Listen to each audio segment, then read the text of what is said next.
প্রিয় দর্শক, এখানে ইতালিতে যে কৃষি খামারগুলো হয় এগুলো অনেক পরিকল্পিত এবং গুছানো। মানে এই জমিতে এটা হবে আর ওই জমিতে ওটা হবে, এটা নির্ধারণ করা। যেমন এখানে এই পাশে হচ্ছে গম হয়েছে আর এই পাশে হচ্ছে ভুট্টা। দেখেন, সব কিছু তাদের পরিকল্পনা মাফিক, কোনো কিছুই পরিকল্পনা ছাড়া হয় না। মাশাল্লাহ, ভুট্টাগুলো অনেক সুন্দর। দেখেন, অলরেডি চলে আসছে ভুট্টা। এই যে এটা হচ্ছে ভুট্টা, এই যে এই যে আরও আছে ভুট্টা। তো মূল কথা হচ্ছে আসলে ভাই, এই প্রিয় দর্শক, এইখানে যা কিছুই হয় সব কিছুই আগে থেকে পরিকল্পনা করা।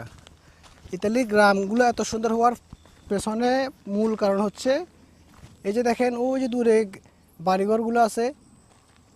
এই ইতালির গ্রামগুলো এত সুন্দর হওয়ার পিছনের মূল কারণ হচ্ছে সব কিছু পরিকল্পনা মাফিক, প্ল্যান মাফিক এবং সঠিক সময়ে সঠিক কাজ করা।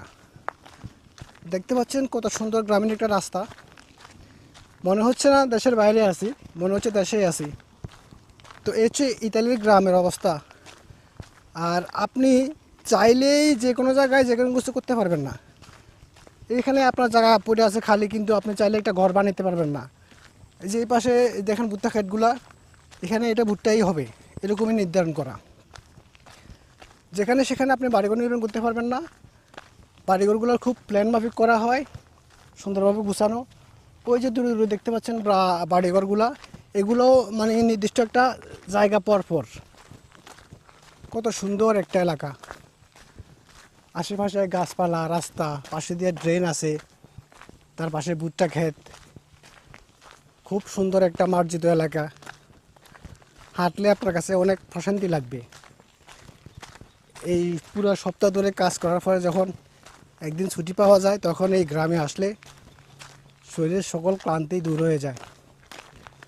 ওই যে সামান্য সামনে দেখতে পাচ্ছেন একটা বাড়ি, মানে এখানে যে বাড়িটা করা হয়েছে এটা আগে থেকে নির্ধারণ করা। আপনি চাইলে এই যে এখানে জায়গায় খালি পড়ে আছে, এটা আপনার জায়গায়, কিন্তু আপনি বাড়ি করতে পারবেন না।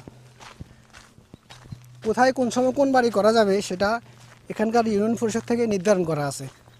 প্রিয় দর্শক, এখানে একটা গাছে একটা ফলের মতো দেখতে পাচ্ছি। এই যে এই ফলটা কি কেউ চিনেন, বলতে পারেন এটা কি ফল? এই যে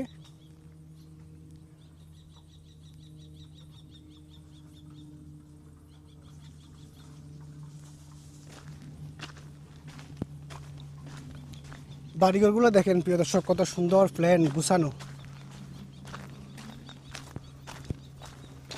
এই যে এখানে একটা বাড়ি দেখা যাচ্ছে।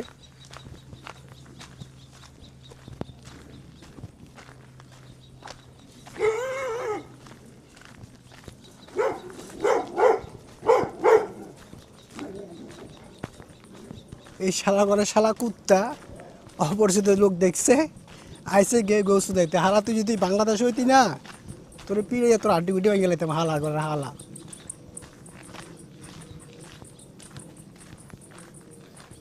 মাই গড।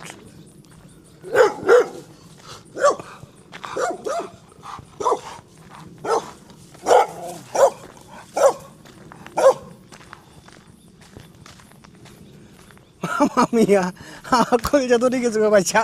প্রিয় দর্শক, কলজা চিপ দিছে, হালা করে হালা উল্টায় যদি কামড় টামড় দিয়ে দেয় রে ভাই।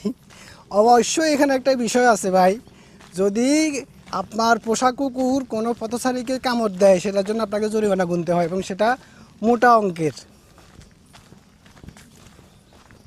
এই কারণে ওই কুকুরগুলোকে ওইভাবে প্রশিক্ষণ দেওয়া যাতে ওই গই করা পর্যন্ত শেষ, বাইরে এসে কামড় দেয় না। যদিও অ্যাক্সিডেন্টলি দুই একবার হয়তো বা একটা দুটো কামড় দিয়ে দেয়, তখন একটা সিরিয়াস আকারে জরিমানা দিতে হয়। দেখেন এখানে আরেকটা বাড়ি, এটাও অনেক সুন্দর একটা এলাকার মধ্যে বাড়িটা গুছানো একবারে।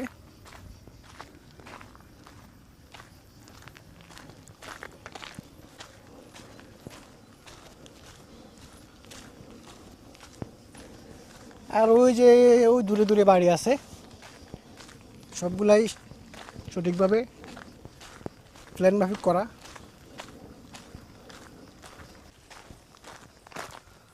ও যে দেখেন প্রিয় দর্শক, ওখানে বাহ, কি সুন্দর একটা দৃশ্য।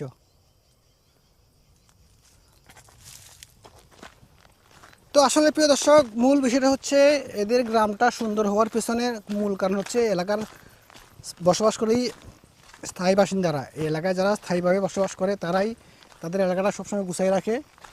ওই সবসময় সরকার কী করবে, ইউনিয়ন পরিষদ কী করবে সেদিকে তাকায় থাকে না, নিজের কাজ নিজেরাই করে ফেলে। আর আমি এখন যখন ভিডিওটা শুটিং করার টাইম প্রায় 9:45 বাজে, 8:45 মতো।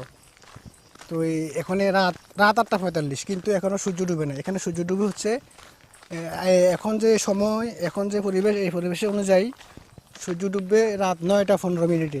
তো এখন বাজে 8:45, আরও আধা ঘন্টা পরে সূর্য ডুববে। এই যে পাশে, এখানে কিছুদিন আগে আমি আসছিলাম, তখন এখানে গম ছিল, এখন খালি গমটা কেটে ফেলছে।